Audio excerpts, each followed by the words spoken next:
Our guest today is comedian, writer, and activist Lee Camp. Lee is the host of weekly comedy news show Redacted Tonight on the RT American Network, and he has also just released a brand new comedy special that we'll be talking about on the show today. Lee, I'm so grateful to have you as the very first guest on our podcast. Your work has been a key inspiration to the mission of our Waking Justice campaign, so we're honored to have you as our first guest. Welcome. Thank you. That means a lot. And thank you for all the work you do. Appreciate it, man. Could you please give us just a brief background on how you got started in comedy? Did you always want to be a comedian? How did that come about for you? I wanted to write comedy as young as like 12. I started writing kind of on my own and writing for the high school literary mags and anywhere I could get to publish it.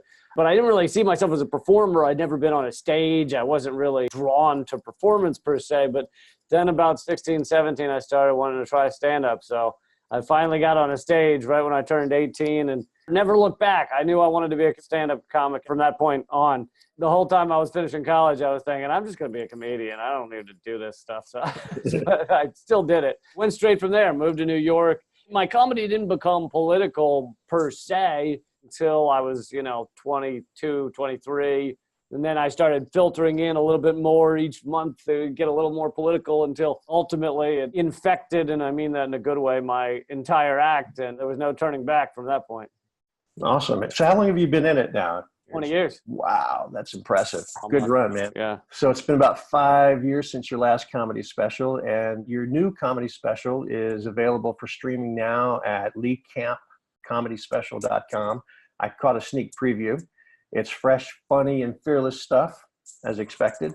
You take on the whole corporatocracy, big banks, big defense, big meat and dairy, big pharma, big media, fake news, and fake politics. Brave, brilliant stuff, brother.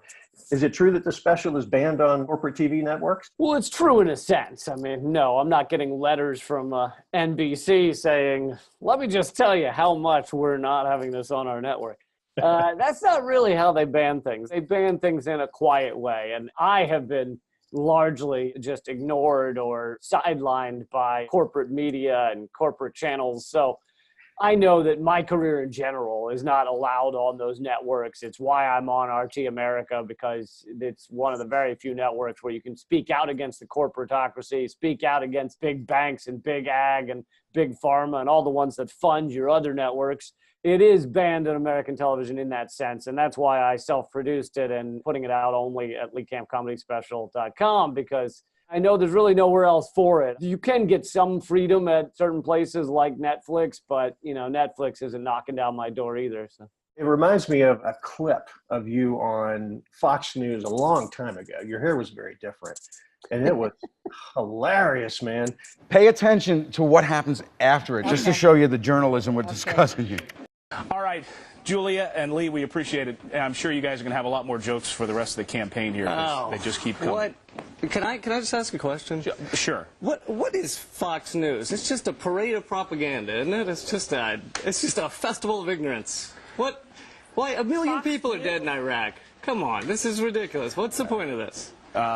This is insane. Well, I love people Fox at home, News. Go outside. Go hug Lee, your children. you should be more. Well, Fox you should News be more worried. Love your family. And you get all the news at Fox. You can get all the news you can at Fox News. All right, thanks, And guys. I think, okay. All right, that's it. All right. We're also talking about Captain Kirk this morning, and because it's Saturday morning, we're having some fun. Greg, you've got the pissiest job in the world. Yeah, look who just beamed aboard right now. The ladies from the Starship Enterprise. Hello. It is so good. You just disrupted the show and took on the interviewer. Have you been on corporate network news since that moment? That was an incredible moment. Not really. I've been on. I was on Fox News once. I was on CNN once. I was on MSNBC once. I look at your list, though. I'm a little offended. I feel I feel. You're the exception? Well, So almost all jokes have a victim in a way. never mind. I was even on Al Jazeera once. I was on BBC once. I think that we have some good talent. I just think that we've got an overexposure problem. Is overexposure No, when people find out that you're overexposure wrong? Is means that what it is? No. Because basically they would have me on, realized I'm saying the things that are not really acceptable on your corporate airwaves, even at a network like Al Jazeera, and that was the end of it. With Fox News, it was a bit more explicit. they had me on, and I thought about just telling them to go to hell, but I figured, well, maybe this moment can be used for some good. And I went on and called them a parade of propaganda and a festival of ignorance and told everyone to turn their television sets off. And it's funny how when you go on a show and you tell everyone at home to stop watching it, they're not dying to have you back anytime soon. So I didn't even know it'd go viral. This was before the time where everything was online. It was 2008. Not everything was instantly put online. It was Saturday morning at 7 a.m. I kind of figured, well, some people might be upset about this, but how many people are really going to see it? And then it goes viral. It gets millions of views, uploaded everywhere. It's even used in documentaries, I think. Then my college touring career, which was where I was really making any kind of living from stand-up, because most stand-up gigs in New York City will give you $25 or something. My college touring career basically dried up over the following year because they would Google me. That would be the first thing they'd find. And colleges, interestingly enough, and this is a whole nother conversation, don't want to have political thoughts or political opinion at their campuses. College has changed, man, since I was. Yeah, I know. Well, the comedy special was excellent. What was the URL again? LeeCampComedySpecial.com. It's 25% off if you use the promo code Uncle Sam. The title of the special is Super Patriotic, Very Uncle Sam Comedy Special, not allowed on American TV. So promo code Uncle Sam, 25% off. I think you can stream it for $4.40 or something. It's a great deal, and I know that you put it out there because you want folks to see it, but I also know that it helps you continue this work. So I hope that the folks listening will pick that video up and support you. In our show notes, we'll put your Patreon account. And also 10% of the sales are going to Veterans for Peace and Food and Water Watch. So two great organizations. So you make, what, a nickel off of each show, huh, Phil? I know. Once I've paid all the directors and camera crew and everything, I'll make a nickel. Oh, God bless you, brother. I caught the sneak preview. Thanks for letting me take a look at it. And I saw that the great Abby Martin of Empire Files introduced you to open the show. I caught up with Abby and asked her how the show went. And here's what she said. I want you to hear this. The things I love most about Lee is his ability to make us hysterically laugh while challenging our core paradigms. It's such a rare gift in comedy that comes around only once a generation or so, she says. When Abby introduced you, she told a funny story about hanging with you one time and meeting one of your fans. It seems she thinks you have a unique fan base. Well, we had just been at Mike Papantonio's conference in Las Vegas. We're out drinking, about 7 of us or something.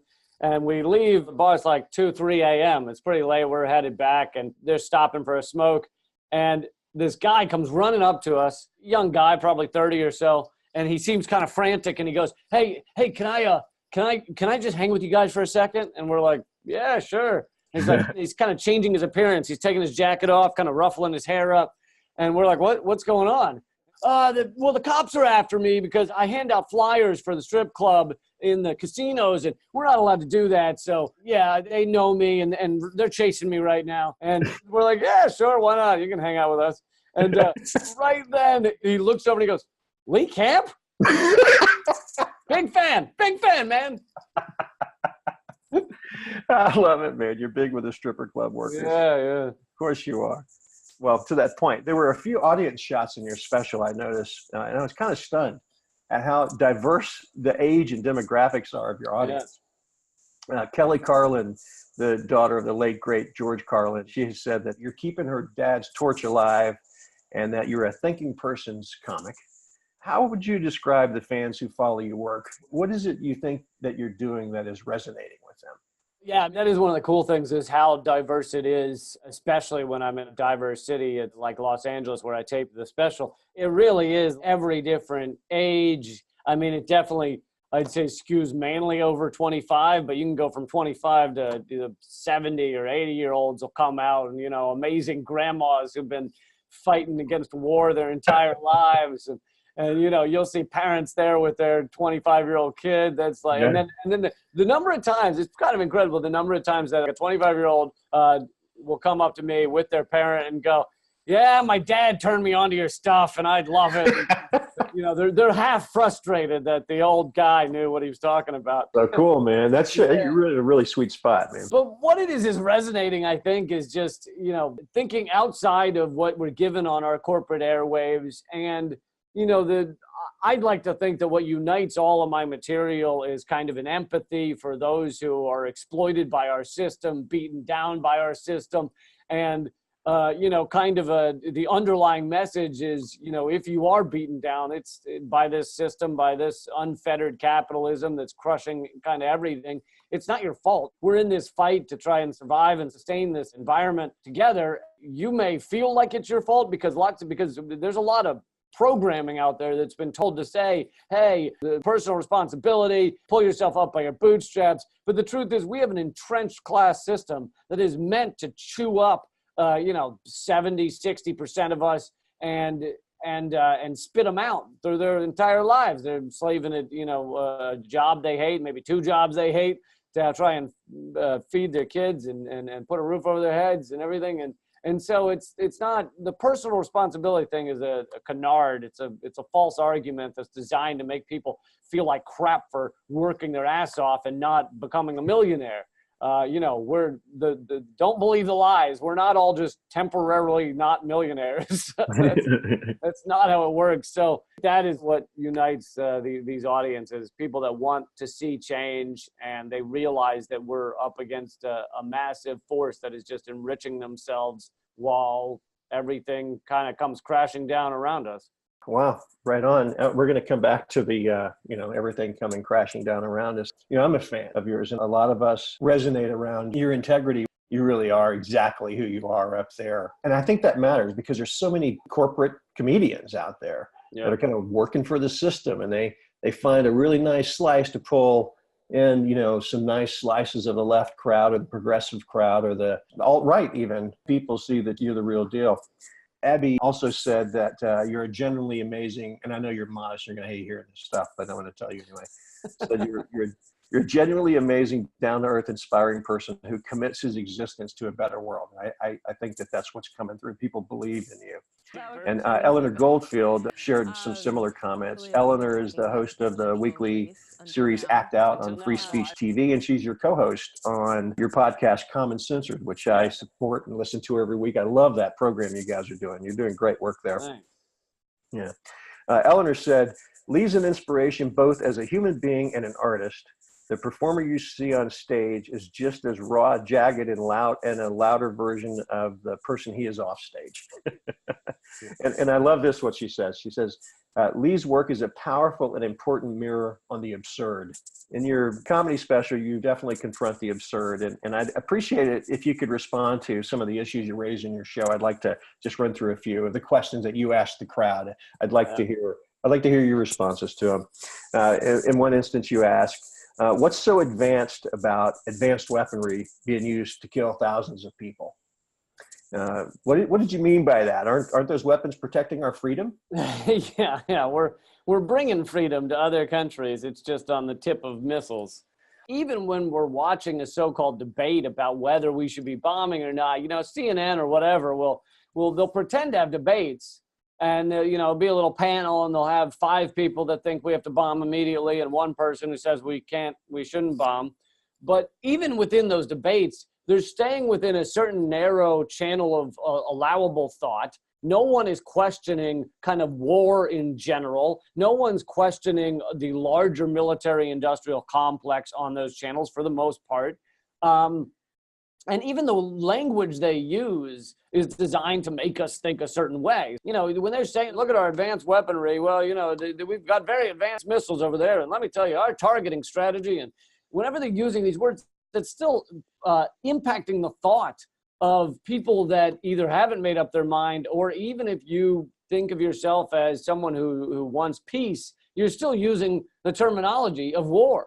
So to call this weaponry advanced while we obliterate, countless civilians, innocent civilians, the numbers, according to the Lancet Medical Journal, the numbers in Iraq may be as high as 1 million people killed throughout our invasion there. Advanced is barbaric. We're obliterating societies that we're not at war with. Congress, which is supposed to declare war, does not declare war with these entities anymore, these countries anymore. It's basically just a unitary executive taking the gloves off of our military, and our military saying, let's try out these new toys we have. It's sick on so many levels. We're not going in for the real reasons we say, and And this terminology is a lot of what manufactures that consent. It'd be, calling it advanced weaponry, as I say in the special, would be like walking into a pool hall, seeing two guys playing pool, and then one of them breaks the stick over the other guy's back. And you go, wow, that was a really advanced move. That was, I've been playing for years, never could have come up with such an advanced technique. We're not even given the accurate reasons for why we're in these countries. It's all designed to manufacture consent. The truth is that it has to do with either weakening powerful entities in the Middle East that we think may threaten us or threaten Israel at some point. So we want to just bring down Syria. Another has to do with them dropping the American dollar, because we know that if the dollar is dropped as a reserve currency for a lot of the world, we are screwed economically. So any country that seems to drop the dollar suddenly gets mysteriously invaded for unrelated reasons. I mean, Libya dropped the dollar, or was talking about switching to the gold dinar, and they were invaded despite Gaddafi years prior being our friend and our buddy, and we paraded him around the world as the good guy for a couple of years until he started threatening our dollar and our central banking system. Same with Iraq, same with Iran, same with Syria. And, my favorite one was Pakistan. This is under Trump. Trump been in office for, I think a month at this point. Pakistan dropped the dollar in exchange with China whenever they were doing business with China. And within, I think, 12 hours, the U.S. added Pakistan to the list of countries that violate religious freedom. Man. So within hours, it just so happens that Pakistan just violates religious freedom within hours of dropping the dollar in trade with China. Funny how that works. That's an interesting kind of religion. Is it perhaps the religion of worshiping the almighty dollar? Is that the religion they're talking about? No, shit, man. They didn't even try to hide it. It's so obvious, isn't it? Oh, I know. It's always about stealing oil to keep the dollar propped up, isn't it? There's an amazing video, I'm sure you've seen it, of General Wesley Clark, where he's talking about a memo he saw. 7 countries in 5 years. Yes, God bless him for going out and putting that out to the public. But it was, if you look at those countries, they're pretty much the ones you just rattled off. Yeah, I've covered that on Redacted Tonight a couple of times, and people can go online and watch this. Because Wesley Clark said it more than once on video during various panels on Democracy Now! And such, that he was in the Pentagon. He wasn't working there. I think he says he went to visit or meet with someone. And by the way, people should know General Wesley Clark, 4-star general, ran for president, also a former NATO Supreme Allied Commander, not Mr. Lefty hippie anti-war activist. First of all, he was told that we needed to connect it to Iraq, as if Iraq had done it when there was no evidence of that. And secondly, he was told that it was part of a plan to invade 7 countries within 5 years. Basically, all the countries that we've either invaded or put sanctions on, like Iraq, Iran, Libya, Yemen, Syria. And the ones that we haven't invaded, we've subtly helped undermine them, even if it wasn't a full-on invasion. It was more just, help make sure that they're knocked off at the knees. Yeah, it's crazy. Have you ever tried to get him on your show? No, I haven't. But, that's the interesting thing about him is Wesley Clark, sure, he doesn't consider himself a whistleblower. Unlike someone like, let's say, John Perkins, who has been a out-and-out whistleblower, an economic hitman, and what goes on with the World Bank and the IMF and the CIA and such. Wesley Clark ran for president as a Democrat. He's a pretty mainstream guy. He just felt like that moment was beyond the pale, and he needed to tell people about it. So it's an interesting case where it's not like he's some lefty running around writing books about how the deep state is under control and, out of control and running things. As far as I know, he's not really doing that. Yeah, he's an enigma. Nobody refuted those statements he made, and it's amazing. Interesting when insiders, I don't know if they've come to Jesus moment or whatever it's called, and they reveal something, and then they kind of realize that they've stepped beyond what's allowable for our, kind of corporate state, and they then kind of scurry back and try to get back in the good graces. Like Donna Brazile revealed that she was head of the DNC for a bit, and very high up, and she revealed in her book, and within the first couple of interviews about her book, she said, yes, the primary was financially, at least, rigged against Bernie Sanders. And she basically said, the Hillary campaign was money laundering, that all these donations that go to state parties would then get sent to the Hillary campaign as a form of money laundering. she revealed that. It seems like the weight of the DNC must have come crashing down on her, because within about a week, she was running around saying, I never said it was rigged. All I said. And everyone was kind of bewildered with how quickly she tried to backtrack on that. Man, she had quite a year, didn't she? Down in Brazil. She also got caught as a CNN commentator sneaking debate questions to Hillary. Unbelievable. Changing gears now, you ask another question in your special about the opioid crisis. I love the way you put this. You said, is the opioid crisis a brilliant marketing con job by billionaire villains? It's an interesting way to ask the question and make the point at the same time. I mean, I'm in North Carolina talking to you, and I think we're number 2 or 3 in victims of opioid abuse, and it's basically legalized, drug pushing, isn't it? Yeah, 115 people a day are dying from it. Wow. It's really horrific. There's been nearly nothing done to stop it. Because it's the good kind of drugs, right? It's the big pharma drugs. So therefore it's allowable. And, meanwhile, you'll still see the villainization of marijuana, which is killing a whole 0 people a year. However, I got to say, every time I run around saying that, I feel a little bad for the families of those 0 victims. I do. That really hits hard. Those are someone's husbands and wives and kids that aren't dead right now.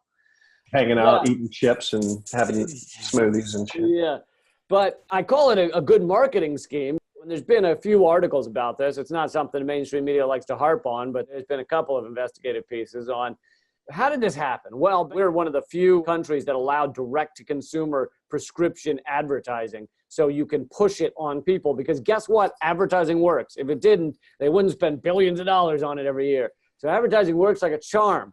So back in the 90s, they realized that if they asked Americans if they suffered from something that most people kind of think we suffer from, then they could prescribe something that was highly addictive, say it's not addictive, and everyone would get hooked, and they'd make shit tons of cash. Back in the 90s, Purdue Pharmaceutical and some of the others came forward and started saying, hey, do you have pain? Now, here's the thing. There is some legitimate level of pain suffering that, yes, there's some people that need opioids, and I want them to get their medication. But whatever the percentage is, 80, 90% of us that don't really have that kind of pain and go, yeah, I have a lot of pain. My job sucks. My husband's ass is the size of an aircraft carrier. My kids are dumb as rocks. Yeah, I got a lot of pain. Give me pills. Give me pills. And it was highly addictive. They were going around to doctors saying oxycodone or whatever is not really addictive. It doesn't have the problems of opium or heroin. And they just got tons of people hooked on it, and no one was counting the bodies that were stacking up. Wow. And now what happens is people eventually have to get off the legitimate prescription pills, and they then go to the street versions, and that'll kill you pretty quick. Yeah. To push it on folks, everybody's got a little pain. And, it's not just the advertisers, of course. Doctors are pushing that stuff on people. A lot of politicians made a lot of money off of that, too. I know the campaign contributions, and, that gets to the heart of how our system is rigged. If you're paying the biggest contributions, they're not going to make any laws against you. So, and that speaks to big banks, big pharma, big ag, all of them, even big sugar. They have a stranglehold on our government. Yeah. Speaking of big ag, you refer to factory farming of animals as torture farming. And you've explained on your weekly show how animal agriculture is also a leading cause of climate change and mass species extinction, that we're on the brink of global environmental catastrophe. Is that what you referred to in your comedy special, living in a matrix for dummies? Who are the dummies? All of us, or who are you talking about there? I'm talking about how it's a false reality we live in. And, I give a lot of funny examples in my special, such as expiration dates. Most of them don't mean anything. And yet 40% of all food in America goes to waste. It's a false scarcity we live under. Everybody could be fed. Everybody could have a roof over their head. As of a few years ago, there were 6 boarded up, foreclosed upon houses in this country for every homeless person. So, my argument was always, all right, well, you don't want to give 6 houses to each homeless person. How about just 1? Let's just give them 1 of the foreclosed houses. But it speaks to the larger idea, which is we're kind of living in this false reality. And it's a false idea, the concept that we can abuse this many animals, produce millions stacked on top of each other, and it won't have environmental impacts. ocean dead zones, pollution, and cutting down of all the forests. The oceans are filling with plastics. And yet we live in this false reality that they have built for us through advertising with unfettered capitalism and the corporations making all the profit from it. And by telling us that a hamburger is $1, that is a form of a matrix. It's a form of a false reality. It's delicious. It's $1. Go get it. When in fact, studies have shown if you accounted for all the externalities of that burger, if you accounted for the pollution, the raising of the cow, the water the cow drinks, the knocking down of the forest, shipping that burger back and forth across the country before it's served to you, a burger should cost $200. But no one would pay that. So we subsidize every level of it, and we put people in a matrix. You know, the movie analogy fits on multiple levels. What's outside of the glorious false reality, the glorious matrix that our brains are in? Well, it's that dying world that, you know, when Neo finally gets out and wakes up, he's in a gray, dying, miserable planet Earth. And that's where we're headed towards, is a $1 burger while the environment collapses around us. Right on. I've seen you on your program talk about the recent studies that have been released. The latest one is 12 years now. You know, you see how the numbers keep coming down, 2100, 2050. Now we're 12 years away. And there's another report that was released parallel to that that says we're 12 years away from those issues, but we only have 3 years to stave off that. So those years, I think some people confuse with the year in which basically the earth will be unlivable. That, I think that's when you hear the 2100, I think that's probably what people are referring to, or 2200 or whatever. But the 11 and a half years that the IPCC came down with is the point of no return for climate change. So once we hit 11 and a half years from now, if we continue on this path, it won't matter what we do. We will survive because humans are adaptable and we'll keep trying to survive for a while, but the planet will be on a spiral towards becoming a fireball. They believe that's in 11 years.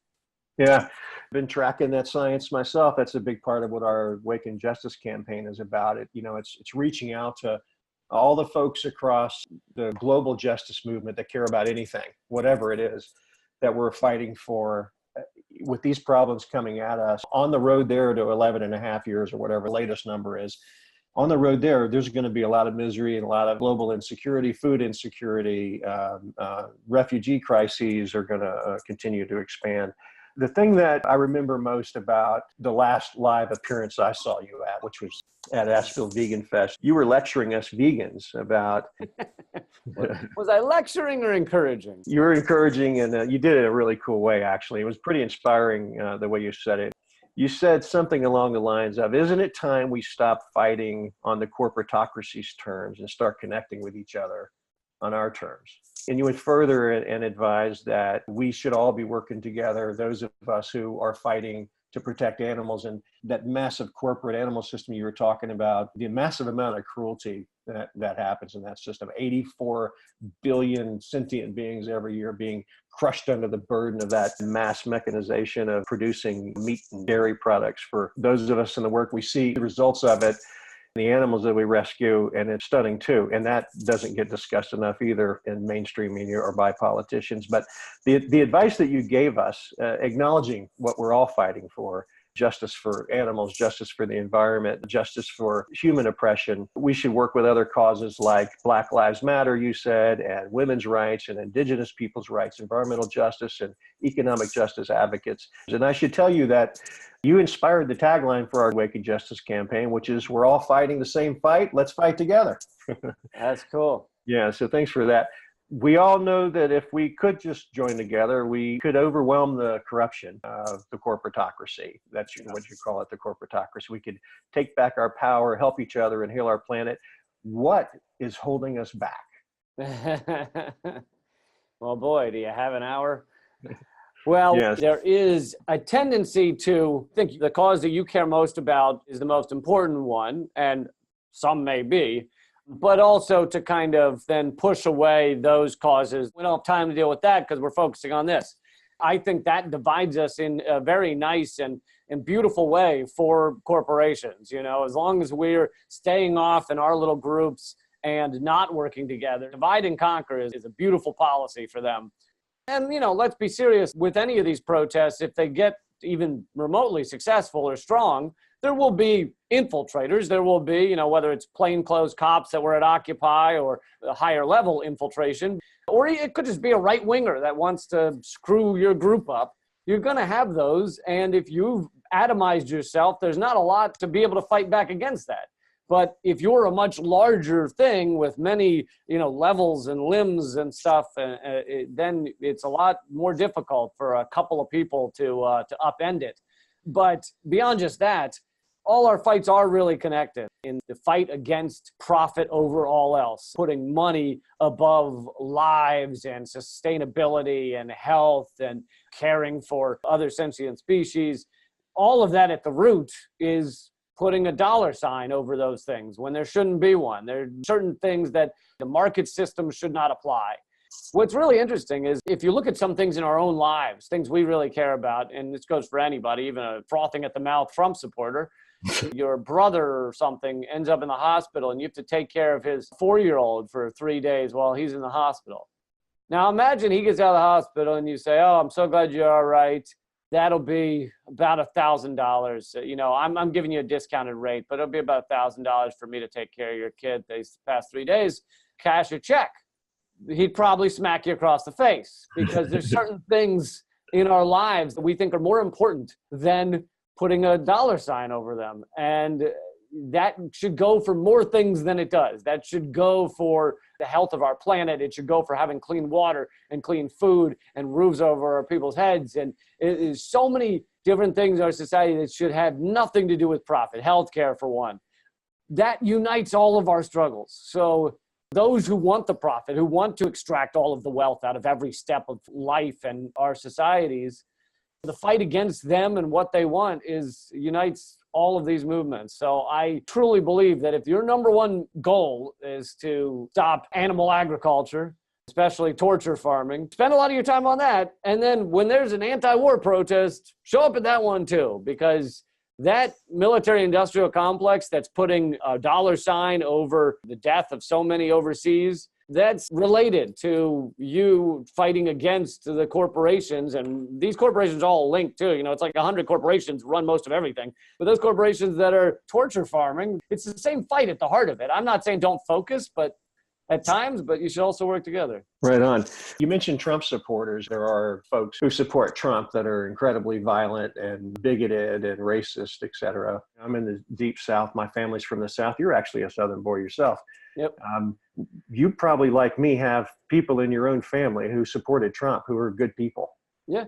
And a lot of them were voting against the corruption that Hillary and her campaign represented.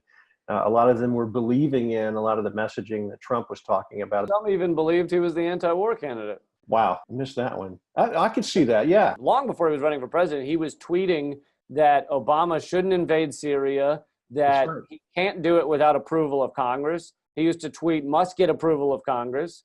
And apparently all that fell by the wayside. The white blood cells of our system attack an infection. Trump got into office and he said, oh yeah, we're withdrawing the troops from Syria. And he told the Pentagon to plan for withdrawal. And within 9 days, the theory of a chemical attack that was never proven, and we had to get back in Syria, and he started bombing again, and we were all in it again. So they find ways to make sure that withdrawal and decrease in militarization has not happened at all. Yeah, the they. The big they, yeah. I think he got schooled on who the they were. I think the deep state that are running the military over there, I think they concocted all that.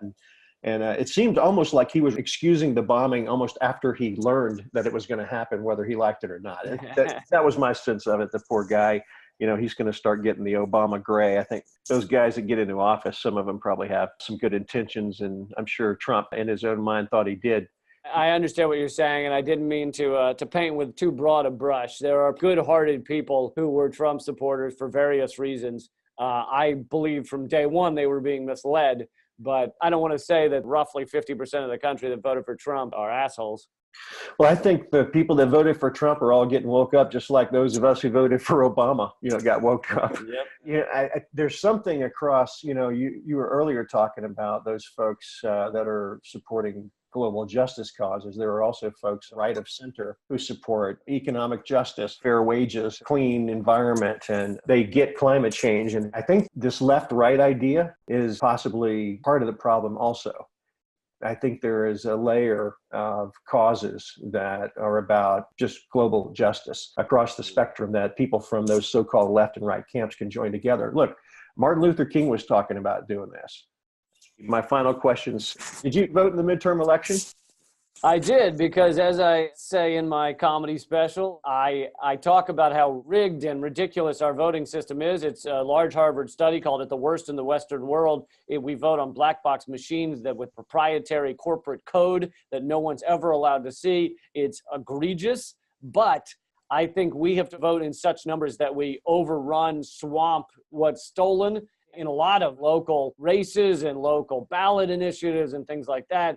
You can have a big impact. So I still vote despite being very angry about the system we have. As your colleague, Chris Hedges, says, all levers of democratic reform have now been completely corrupted by the corporatocracy. We've lost all our power. You are right to point out that we still have to keep trying through the political system, but I think it's another area where we're continuing to try to work at something that's never going to work for us. And that's why I wanted to ask you, we still have the power of our consumer dollar.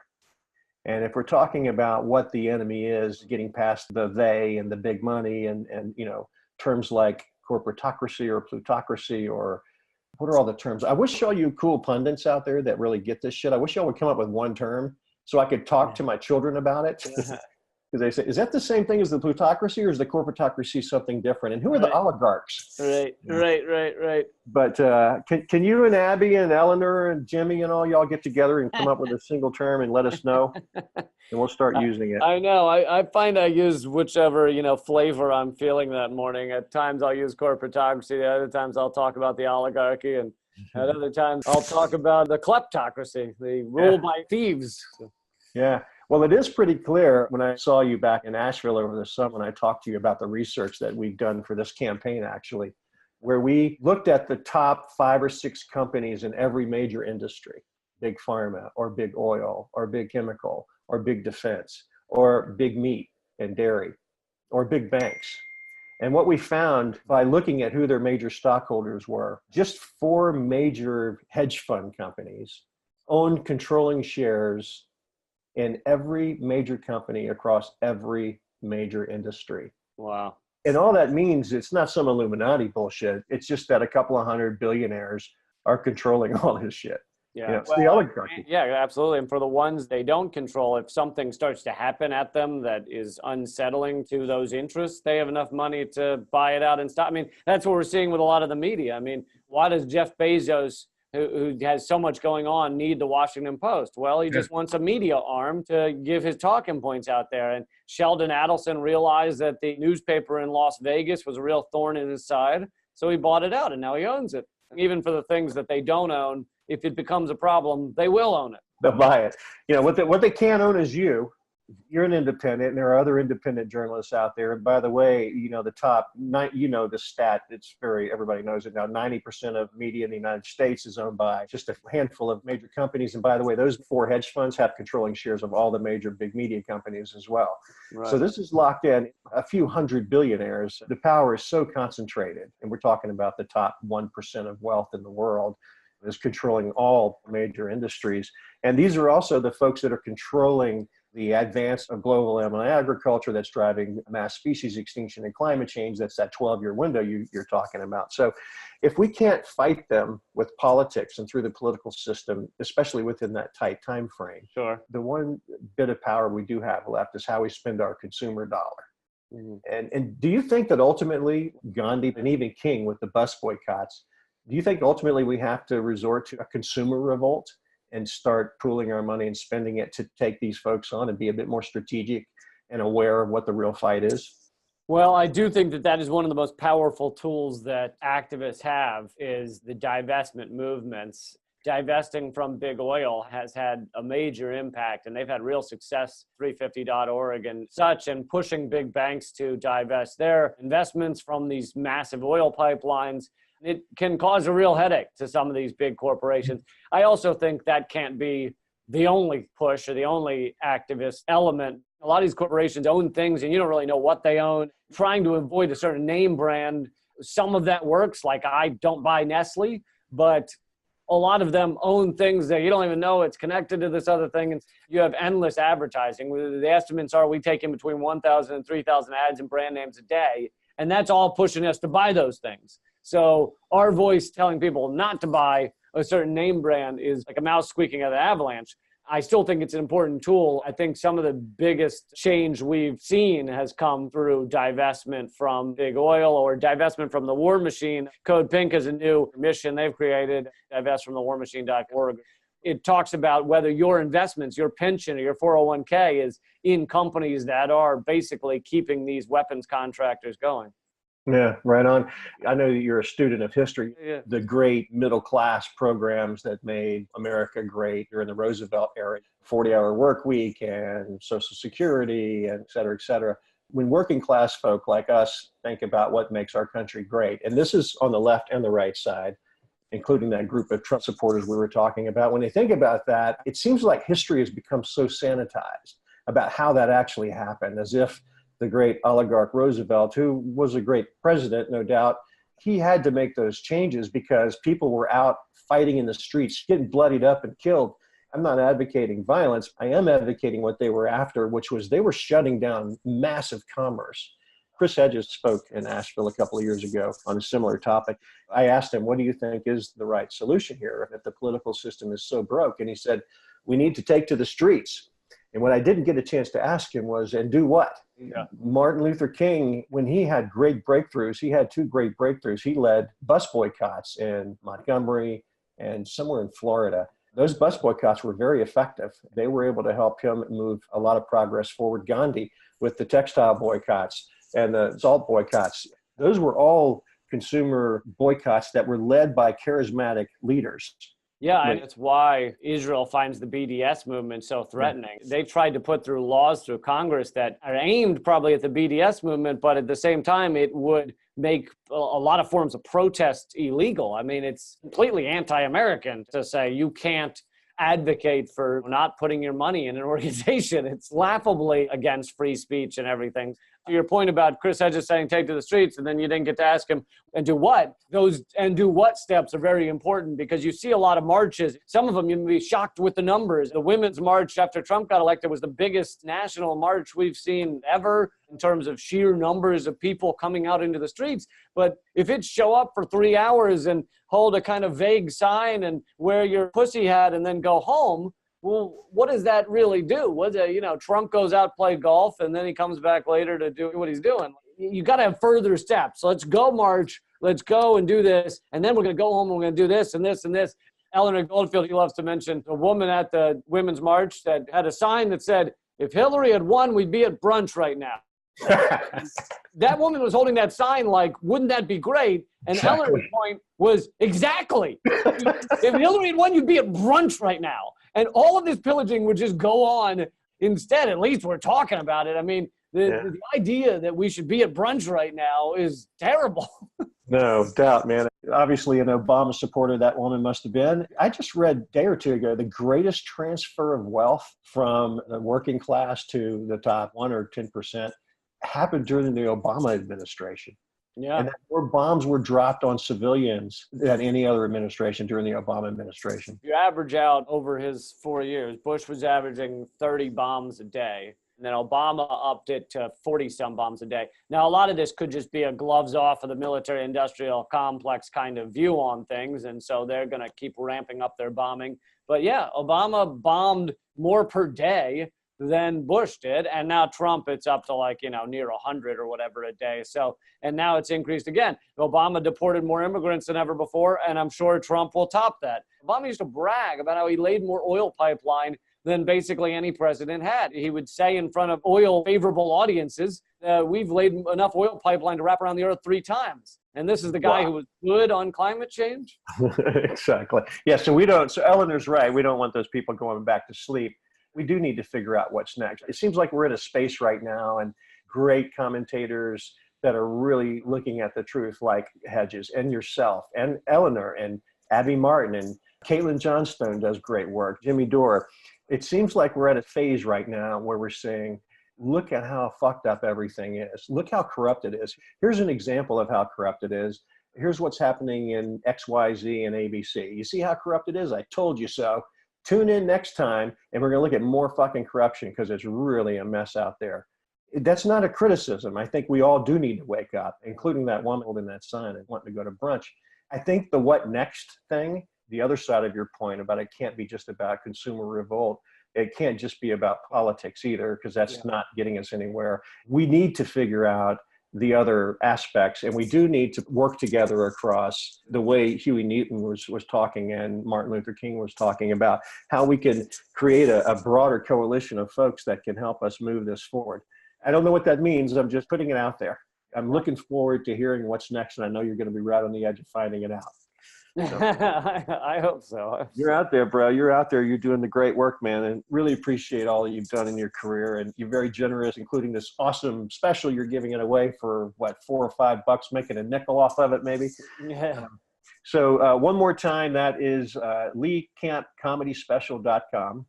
Yeah, and that's the only place to get it. It's not on any television channel or anything. So. Yeah. So I hope the folks that are listening will go out and pick that up and share it. Wish there was some way I could buy that and give it to friends for Christmas. If you work that out, let me know, bro. Actually, we're putting together, funny you should ask, a gift option. Nice. That will allow you to gift it to someone for like $2 or something. Oh, and, everybody's getting that one. The promo code is Uncle Sam, one word. So Uncle Sam, one word, lowercase, uppercase, doesn't matter? Shouldn't matter, I don't think. Okay, so Uncle Sam, put that in the promo code and you get a really great deal on it, and you help a great guy out, keep his work going. So we're out of time, Lee. Thank you so much for being on this first show of ours. It means a lot to us because you really helped inspire this campaign with your guidance and humor and grit. I hope your new special gets all the viewership it deserves. Thank you, Paul. And right on, man. So thanks again, and I look forward to seeing you down the line. Maybe we can come back in a year or less, hopefully. We don't have that much time. Maybe we can come back and talk about whatever those next steps are in the revolution. Absolutely, man. Keep fighting.